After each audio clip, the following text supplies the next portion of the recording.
dito na tayo sa shop. Tinanghali ako, no? Oras na ba? 11:50 na, tanghali na dyan. Walang niya. Tanghali ka na pumapasok. Kaya nga eh, 12 ako pumapasok eh. Pupuyat ako lagi. Silip tayo sa shop at tignan natin kung ano yung mga dapat dito gawin. Uy, ABR. So ito yung re-release natin for today, EcoSport. Papadetail lang nila siguro to. Ay, bukas. Ito yung release ngayon, John. Ay, ito yung nasa kabila, yung binaba. Trani, ano. Paano nahugot dun yun? Eh, ang ano nun? Tagal na Nasa, dito. nilagay na rito. Iba yung pula dong sinasabi mo rin. Okay. Pula natin. Pabanda. Lalabas ko lang, tapos ito. Itong ano, pa PMS.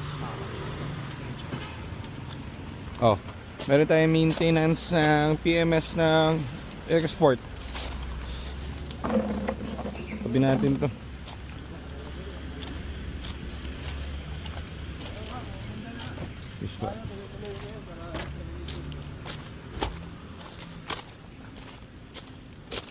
Jumujulan.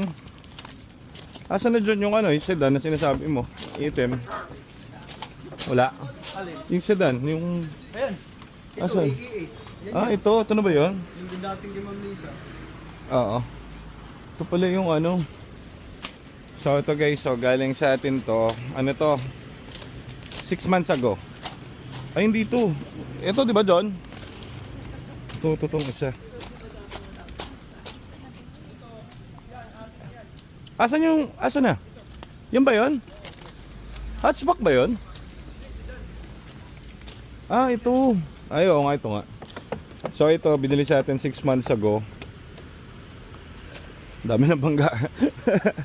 So, ano to, first time driver yung bumili sa atin. Papa PMS siya today. So,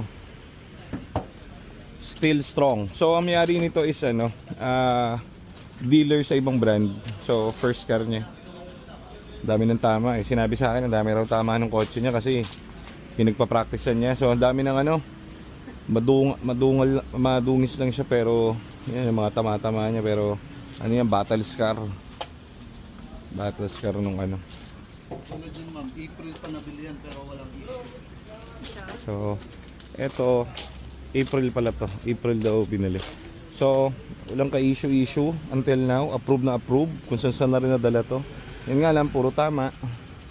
Given. So, at least, safe lagi at comfy yung kanyang driving skill.